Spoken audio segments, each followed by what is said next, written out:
I get this diagnosis with Parkinson's in 2017, and I cried for about 20 minutes in the parking lot of the doctor's office.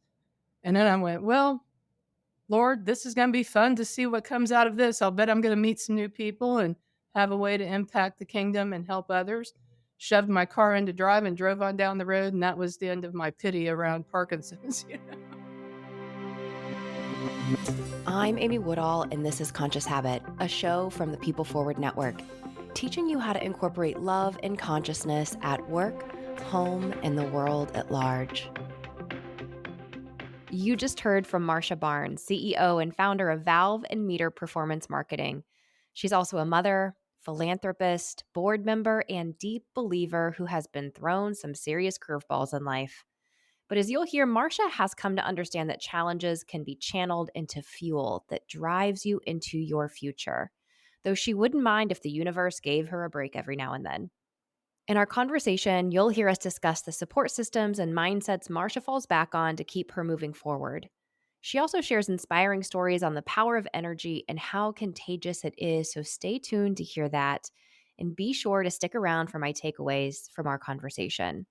But first, let's define consciousness. That should be easy, right?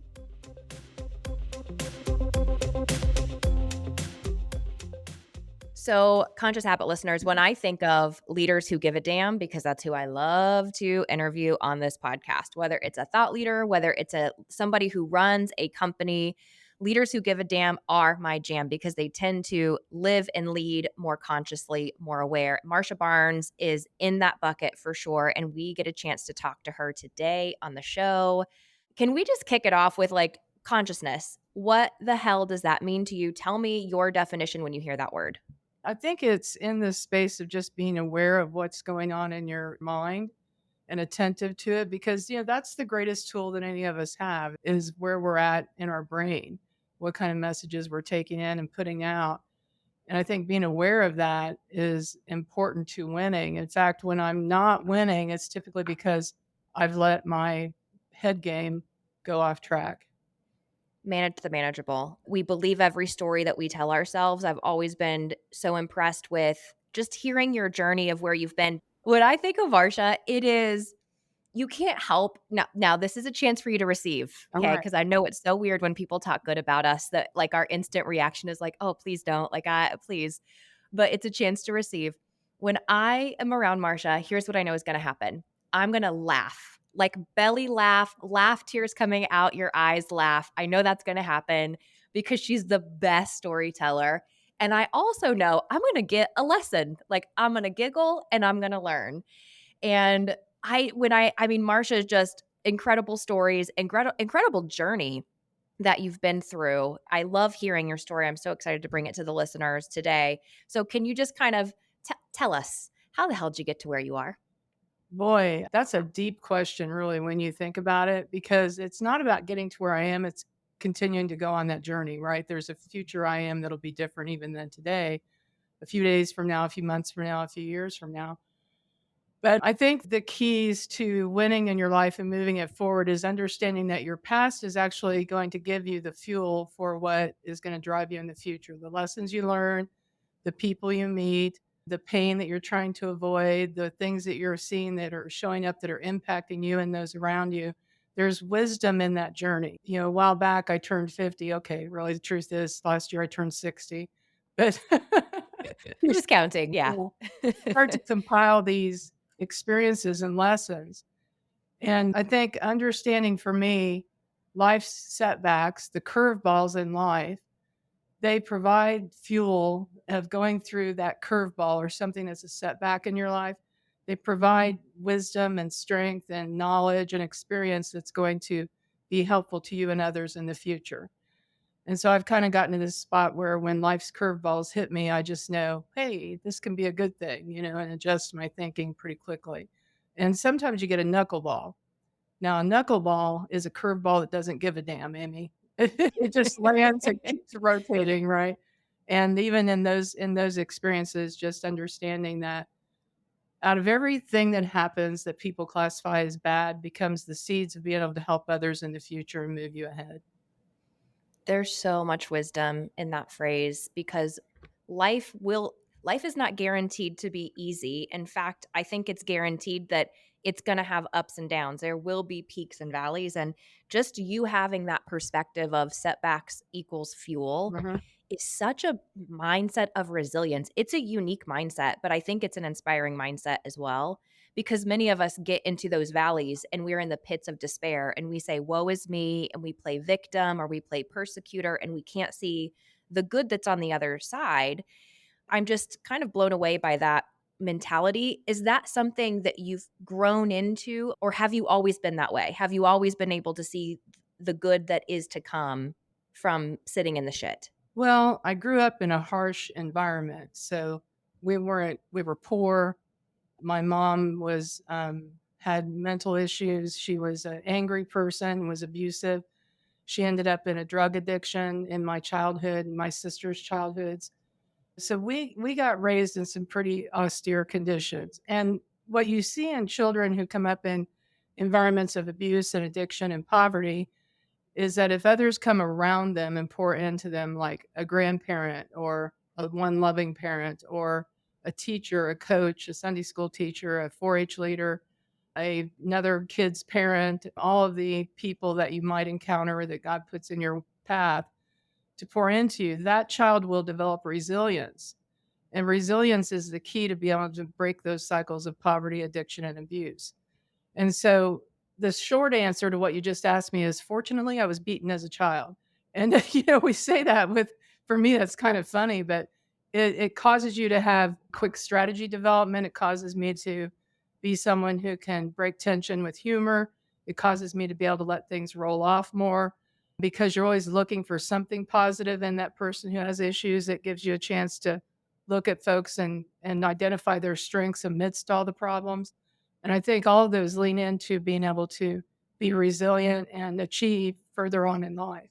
The piece I want to kind of pull out of that is the champion, the people who pour into you, love you, believe in you in the midst of the hard and the challenging at various stages in life. Who were some of your champions growing up that helped you build that muscle of resilience? I was very involved in 4-H as a kid.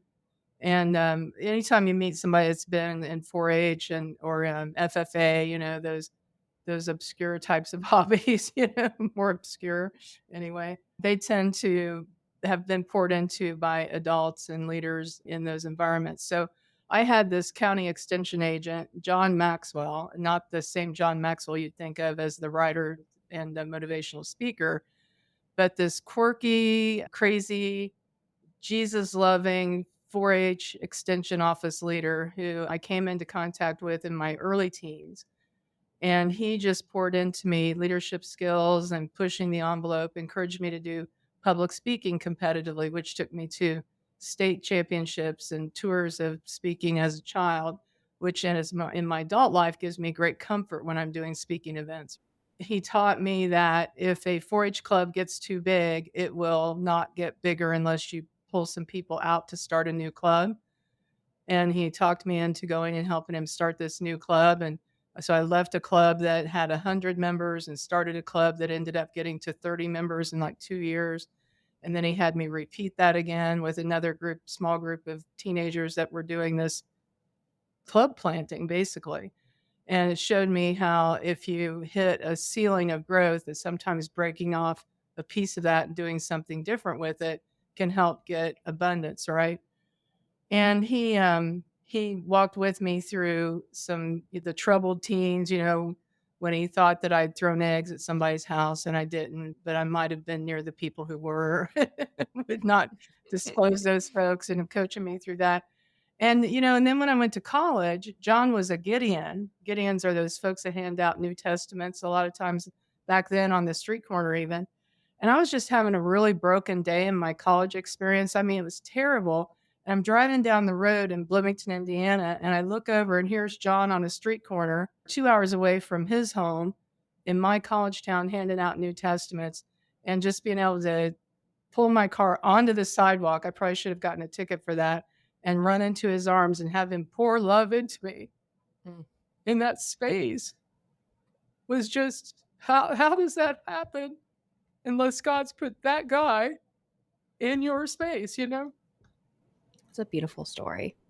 I see just in you how you've been able to take that gift that he gave you and be a champion for other people. Right, It sounds like even he was your first mentor of how to be a leader. It sounds like you were a leader at a young age in 4-H and, right, kind of bringing these people together and continuing to grow that. right. What's been your take throughout your years, your professional years even on how you pour into and the champion of people? I'd love to just hear kind of your mentality and how you execute that so flawlessly.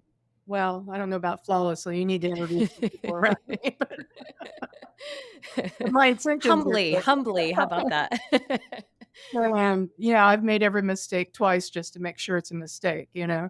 There are people from my first business I started when I was 26 years old that I really need to go back and apologize to, you know? My path has been one of that's not normal, right? I don't come from money. I'm a college dropout. My family did not own a business. There wasn't any handing off of a next generation business to me.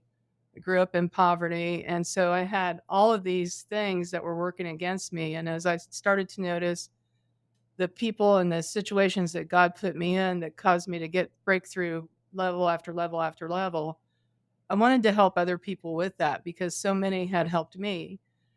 So in that first business that I started, it was a call center that sold advertising over the phone, and I had learned to do that job in another environment. And someone showed me how to start a business doing that. And it was important to me at the time in the mid 80s because women were being put in an economic disaster type of situation at a shockingly rising rate. What had happened was divorce had gotten more prolific, and divorce was really driven by debt load, in my opinion. It wasn't driven by brokenness between human beings. It was a man could leave his family, and it usually was the only job, right? And the women stayed at home with the kids. He could leave his family, pay $25 a month child support because child support had not caught up with what you see today. And he could file bankruptcy, she could file bankruptcy, and he could go on in his job and start a new life.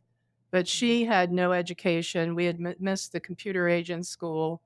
We're in a rural environment, so all of the jobs that are available to us are factory work on third shifts and waitressing and things like that. And now they've got to raise kids and try to support them financially as well.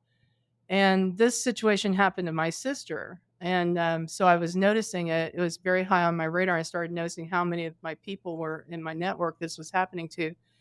And I knew a way that I could run this business and women could work part time, but for full time pay, put their kids on the bus in the morning when they went to school and be home when they got off the bus that afternoon and still make a great living. And that was my first taste of helping people change their outcomes. The joy in watching them get their home ownership again, to buy a new car again, to be able to start saving for college for their kids. And many men joined us in that effort. But then it was about solving economic brokenness for women. And I think that gave me a taste of the space I always want to be in is helping people get through these issues with poverty, addiction, and abuse. It's a really an incredible thing for a 27-year-old to take on. Yeah. Were you I mean, we kind of kicked this off with what is consciousness, and then taking setbacks and making it fuel. What do you remember? Was there the crazy voice in your head saying, "What the hell are you doing, Marcia? You are 27 years old. You've never owned a business before. You're responsible for all these people." Or did your determination outweigh that inner critic? No, I had to heal through that voice you're talking about. In fact, that voice came up between my dad and I last week in a conversation, very impactful conversation. But all of us have this little voice in our head that says you can't, you shouldn't, you couldn't. I remember the last time you did that, and it was a mistake. That was embarrassing, and that fear factor comes in. And if you're anything like me, that voice sounds a lot like my mom. So I've got her like side by side with me in my ear actively saying those things. And then had internalized that as well. So it took me a long time to break out of that scenario. And so I don't know that I had in my early years, in my 20s and 30s, everything was about trying to win my mom's approval. And once I got healed of that, then every decision I made was about how can I help people? How can I serve people? Zig Ziglar, I read his book, See You at the Top, when I was 25. And the very first page had in big bold letters on it, you can have everything in life that you want if you help enough other people get what they want. Mm. And truly, that metastasized instantaneously inside my being and drives me still today. I go into a room or a meeting or a group of strangers, and I'm actively looking for and listening for what do I need to do in this space? Who do I need to speak into? Who do I need to introduce? Who do I need to advise? I'm fully aware today in most situations that that's the space I'm looking for in every environment I'm in.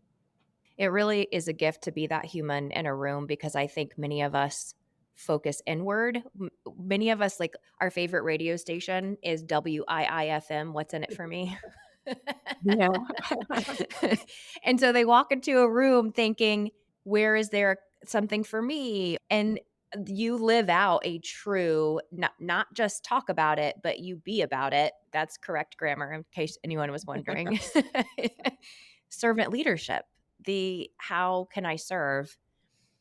I'd love to hear like what's kept you going because you that stood out on a page to you. It was about pouring into other people. What has kept you in that mentality? Because surely there's been times where you're like, but what about me? I need this too. What has kept you so focused on that servant leadership mindset? This might sound weird to a lot of people, but I really get so much joy out of watching others benefit from something I may have directed them to or introduced them to or a conversation that I don't have to re-motivate around that. I mean, listen to this story. This is just crazy mind-blowing of how small the world has gotten to me. Because I'm from a very small town, Milan, Indiana. It's probably a population of 1,200 people today, maybe not even that. And I moved here to Indianapolis in a business career in 2008. And 2 years ago, I owned this marketing agency, and I had a gentleman call me from Boone, North Carolina, and he wanted us to do marketing for him. And I'm looking at his scenario and I'm thinking, there's a couple of things he needs to do first before he takes on marketing, or it's going to be too risky. So we talked through what that was. I don't have any problem of advising someone, this is not the right path for you yet, or do these things first. I don't want to get people into a marketing agreement that is going to fail. So we talked through that for about 45 minutes and decided that this wasn't a good choice for him at that time. And he said to me, before we get off the call, I'd like to know, I looked at your LinkedIn profile and I see you're involved with Youth with a Mission. What do you know about Youth with a Mission? And I'm on a board with a Youth with a Mission base called Homes of Hope in San Diego that serves the Baja Peninsula by building homes in Tijuana and Ensenada for folks that need a home, that are literally living on dirt and need a home, need shelter. So I was talking him through my experiences with that, and he had experienced Youth with a Mission in different ministries through his church that are also great ministries. So we bonded on that. And when I got off the call, I sent him the book that was written by the founder of Homes of Hope as a gift and went on my merry way. Dropped attachment to it, which is a key to getting good results in anything, is don't be attached to where the results are coming from. Just let loose and let it happen. Mm-hmm. And a year later, this guy calls me and he says, "Hey, Marcia, I read that book and that you sent me, and it changed my life. And I feel like God was calling me to take my family on a 6-month discipleship training school. So I've sold my business and we're headed to Kona, Hawaii to go through that discipleship training school." And that was just such a blessing to me. And he asked me to introduce him to some other business people that I know that have done that same thing. And I did that, introduced him to some really cool people, and they had great conversations. And then in September, I went on a Homes of Hope build, and on my first day in Tijuana, it would happen to be the first day that his family had landed in their discipleship training school in Wow. Kona, Hawaii. So we have all these things that are tracking with coincidence. Well, you do 3 months of training to be a missionary, and in 3 months you go out in the field and be a missionary. And they sent him to Mazatlan, Mexico, And our good friend, you know him here too in Indianapolis, Tom Morales, is a big supporter of that Mazatlan group and the work they do with mercy ships. So I emailed Tom Morales Sunday and asked him, hey, I told him about Tyler, my friend who had his family in Mazatlan. And I said, hey, can you check in with him next time you're there? See if you could meet him and pour into him about what's going on with his family and share with him what you're doing there. And Tom wrote me back and he said, well, God's still on the move because I'm in Mazatlan right now. Wow. That's to me, what else do I need? Do I need a Mm. check for that? Do I need recognition for that? I just need the joy and the story and to see it happening and unfolding in front of me is just, to me, is miraculous. And so I just keep that at my forefront all the time is looking around to think, who else can we help?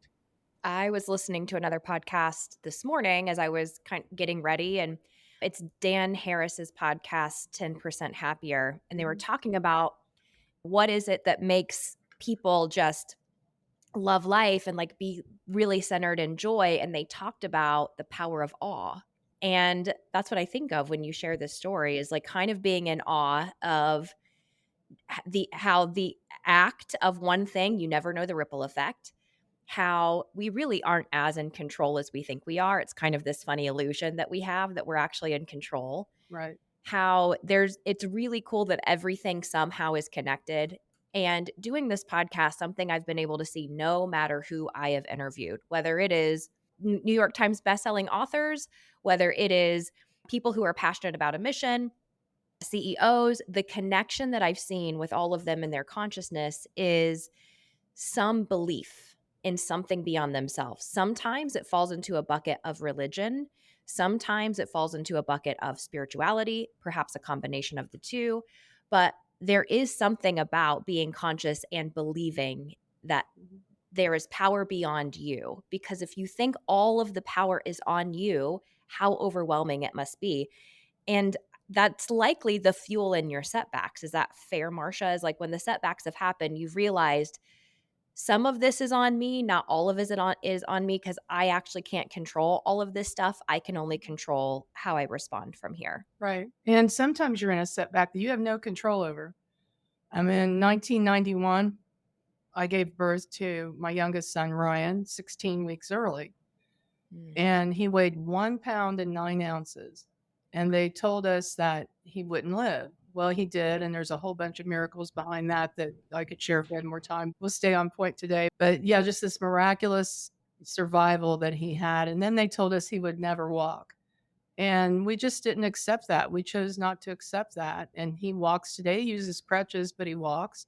And he's just been a joy and delight to us all through these years. But we were out of control of that scenario, but we can control how we respond to it. And so raising Ryan with this constant drip of whatever your physical disabilities are, it's no barrier to your ability to impact people in the kingdom for good. And Ryan's just that kind of kid, Well, I shouldn't say kid because he's almost 32 years old now, but he's just so precious and pure in his spirit and the way he loves other people. And then in 2017, I got diagnosed with Parkinson's disease. And I'm like, oh shit, I've been telling this kid that any physical disability that you have, it's not a reason that you can't impact people in the kingdom for good. So now I got to eat what I've been planting, right? For that setback prepared me for a future setback. That setback caused me to go through a program that at the time the governor of Indiana, Evan Bayh, had in place, where they were training parents to be advocates for adults and children with disabilities. And I went through that to prepare myself to help Ryan. And what ended up happening was other parents in my area, like 8-county area, would hear about that I'd been through that training and they would call me to help them with their children's advocacy as well. And I'm watching myself in environments where I ask one question and a child learns to read. I ask one question and a mom and dad heal in the stress that's in their relationship. I'm present and a parent is encouraged enough to be bold in their ask of what they want out of their child's education. So that I don't know that I would trade that curveball that I was totally out of control with and sacrifice that type of platform that it gave me 20, 25, 30 years ago. That would have to be Ryan's choice.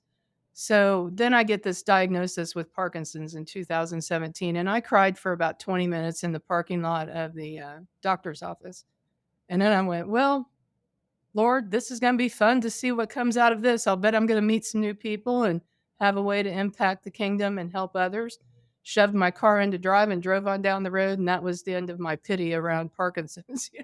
What have you learned since then, since 2017 with this? I mean, how you do anything's how you do everything, right? So I'm sure this has seeped into other areas of life. Well, people will try to put labels on you and make judgments about what you are or what's going to happen to you. You heard me say, they said Ryan wouldn't live. They said he would never walk. They said he'd always be in a wheelchair. The science is that a child raised in the environment that I was raised in cannot succeed. That's what the data shows in life. And so you got to be careful people hanging that label on you. And I really had to be aware of folks that were trying to put labels on me of, well, you can't run a business or you can't do this or you can't do that because of this Parkinson's thing. And you cannot buy into that. You have to be smart and be pragmatic and manage the good and the bad in it. But it doesn't mean it's the end of you, any kind of label that gets hung on you. You're able to move towards something else that's creating beauty out of you and your being. When I was telling Nikki Llewellyn this, who you and I both know, who is the founder of People Forward Network that Conscious Habit is hosted on, and I shared this with you too. Like when I think of Marcia, it is overcomer because you've had so many reasons not to believe, so many reasons not to continue from childhood and all the way up. And I just learned that about your son today. I didn't realize that. You know, being diagnosed in 2017. There's so many reasons, but it seems like it's reaffirmed your faith and your goodness and how you pour into other people rather than using it as a reason to doubt. That's an inspiring thing, Marcia. Oh, thank you. I'm okay with God easing up on my ability to inspire folks through hardship. Well, I'm okay with it, but you seem to have a good platform here. You're like, Uncle, I It's give. more like I go, okay, I'm ready for something else bad. Ugh. Can we talk about like starting at that 2017? What has happened since then? When did you start Valve+Meter? What year was that launched? 2017, 2017. Before or after diagnosis? 6 months before. So here I am with 16 employees in this brand new business and some clients going, well, I didn't see that coming. So I think there were a few months there, maybe about 6 to 8 months where I started to think, and I think the team around me we were all concerned because you hear about what Parkinson's is. My father-in-law had passed away and he had Parkinson's. And it was a few months before I found out or had studied it enough to know Parkinson's does not change your life expectancy. The actuarial charts for life insurance do not weigh Parkinson's as a factor. What it will do is change your life. It will change your movement and the symptoms will change some things with you, depending on the severity of it. But that was the first thing was just understanding this isn't what's going to kill me. My father-in-law died of congestive heart failure. He didn't die of Parkinson's. And still to this day, his family will call it Dad died of Parkinson's. That's the headwinds that you face with this diagnosis is everybody's in a panic mode. The truth is, probably most of us going into old age will have some form of Parkinson's. It's going to be there at some point or some derivative of it. So once I kind of shrugged that off of that label that folks were trying to hang on to me, I got involved with Rocksteady Boxing and I met other people who had Parkinson's diagnosis. That Rocksteady Boxing is a fitness program specifically designed for folks with Parkinson's. And I just met so many cool people that had these terrific outcomes with combining fitness with what they were doing to defend against Parkinson's. So that was one of the beginnings was getting my network more built out around people whose mindset matched mine and who were winning in the space. And then I learned that when you have early onset Parkinson's, which is you've got symptoms before you're 50 years old, which was my case, typically that will move slower in its progression than other types of cases. And then last year, 2 years ago, my neurologist actually reclassified my Parkinson's for me. And so here's one of those people that God puts in your life that just helps you change the way you're seeing the label or the situation. And she said, I would call your Parkinson's benign. Your symptom is isolated to that tremor and some rigidity and stiffness in your muscle, but you're not having mental acuity issues that some folks will see with different versions of Parkinson's. And so she said, you should just ignore all of this, keep maintaining your health, and run your business on the same plan you would have without this diagnosis. So that was life affirming, right? So I do that. And, every once in a while I get a bad day that, like a couple nights ago, I forgot to take my meds before I went to bed. And that will mess up the next half of a day for sure. But I'll get a bad day here and there. But for the most part, it doesn't affect me. And dude, I can shake a hell of a martini, Amy. I'm telling you, I got mad martini skills, mad martini skills. Always shaken, never stirred. That's right. I might shake, but I won't be shaken is another thing that I say. My life verse around this thing comes from Proverbs chapter 31. She is clothed in strength and dignity and laughs without fear of the future. That's really beautiful. Yeah. Which we are now, I think a lot of our listeners are leaders either by title or by mentality. We know for sure by mentality. What are some of those critical things that, if you have the soapbox, you get to stand on it right now and say, as leaders, if we want to be effective, we want to continue to be conscious, we want to create ripple effects, here's what we've got to lean into. What are a couple of those things that come to mind for you? Thanks for asking that question, because I think this is part of a unique perspective that I've developed over the years. Maybe not unique, but definitely powerful. It's not just our own mind that we are capable of shifting. We can shift attitudes around us very quickly. We are so powerful. Our brains are so powerful. We can actually send out a ripple effect that shifts all of the attitudes in your immediate environment. So I'm in a restaurant a couple weeks ago picking up brunch for my son and his wife and our 1-year-old grandbaby. And the restaurant's packed and I'm waiting on my carry out and they're very behind in delivering it. And I've got all the time in the world, so I didn't care. So I sat at the counter and I'm right by the kitchen door and watching the baristas make the coffee. And they've got every table's full and there's a line of people waiting to be served. And somebody got angry on that staff. And then everybody got angry. I mean, I just sat there and watched it spread. Evidently, one of the servers had taken a break when they shouldn't have taken it. And now all of the people are passing this around and all you're hearing is and and that's the hum. I'm not hearing a lot of isolated statements, a word here and there, but I'm feeling the drain, right? And then I notice the people who are waiting in line start to pick it up and they get more antsy about wanting their table. And it's not very long before that's starting to spread to the tables that are being served.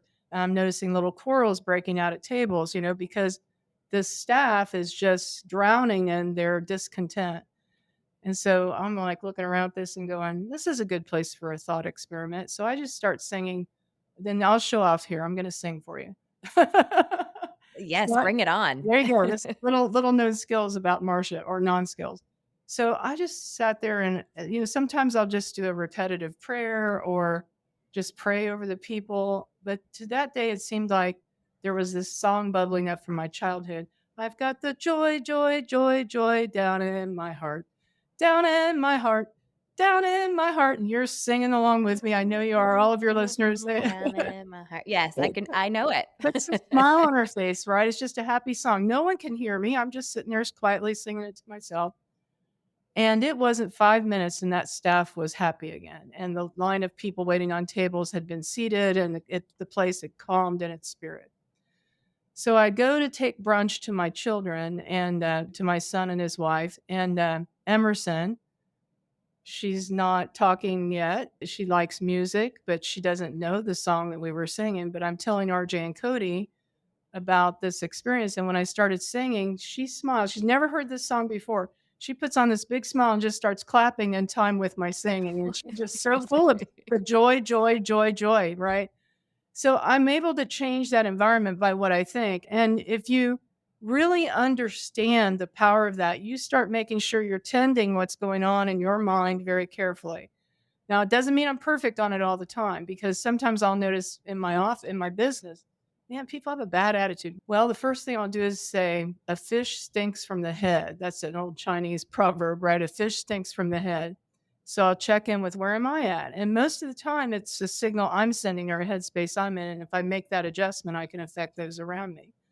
Remove yourself from environments that work against that. If you try to hang on to too many negative relationships and too many folks that are putting drag on that ability for you to stay in healthy space, you got to look at tending that, less exposure or no exposure to those types of inputs. If you put garbage in your head, you're going to get garbage out. So I want to be surrounded by people who are life giving and the conversations are life giving, folks like you and Nikki and all of the cast of characters that the Lord's blessed me with and meeting in my life.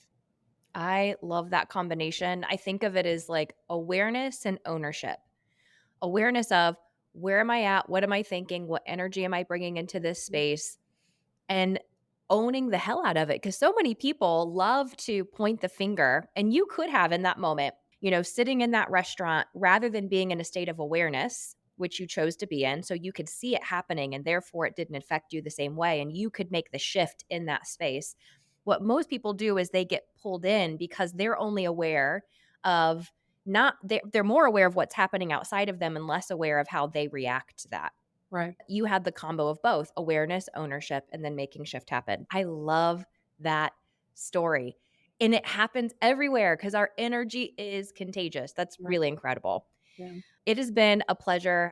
Right back at you. This is good work you're doing. And, you just are such a great leader in our city. And I see the impact you're making on folks and where you want to be living at emotionally, spiritually, physically. And you're the real deal, friend. I'll be excited to talk to you in 40 years when you're 60. Yes, that's right. 40 years. How did you know the exact number, Marcia?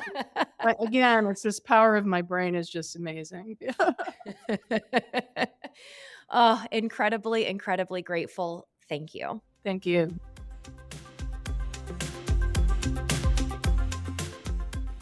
Before we wrap this episode, here are my 3 takeaways from Marcia and how we can incorporate them into our lives.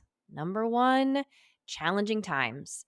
She uses brilliant examples about how she's used challenges to fuel her forward, to learn, to grow, to continue to evolve as a human. I have to say that's really inspiring. There's definitely been times where I've hit challenges not even near where Marcia has experienced, and it has punched me in the gut and taken me down for longer than it should have. So, just leaning into that mindset wherever you are in life right now, whatever challenge you have, whether it is big or small, can you lean in and use it for fuel, for improvement, for ultimately the greater good for your growth? Number 2, who are your champions? And I think most importantly, who are you a champion for? Every person on this planet needs somebody that they know they can rely on to always pick them up, dust them off, give them the encouragement that they need to keep going when life gets challenging. So reach out to your champions, thank them, let them know how impactful they've been for you. And then can you challenge yourself to be that for other people around you? And number 3, energy, the power of energy. I loved her story about sitting in that diner and her being able to witness how shifting her energy affected the energy of the whole. And as I mentioned, our energy field expands 8 feet from our body at minimum. Okay. At minimum, our energy field expands 8 feet from our body. So every room we walk into, we have a chance to influence that, either improving the energy or decreasing the energy. I think that's a huge responsibility for us all to not take lightly. Thanks for listening to Conscious Habit, a show from the People Forward Network. If you have questions for me or our guest, or you're looking for more ways to just live or lead more consciously, head over to Facebook. We have a Conscious Habit community there. Let's keep this conversation going. Until next time, do the world a favor and go love yourself.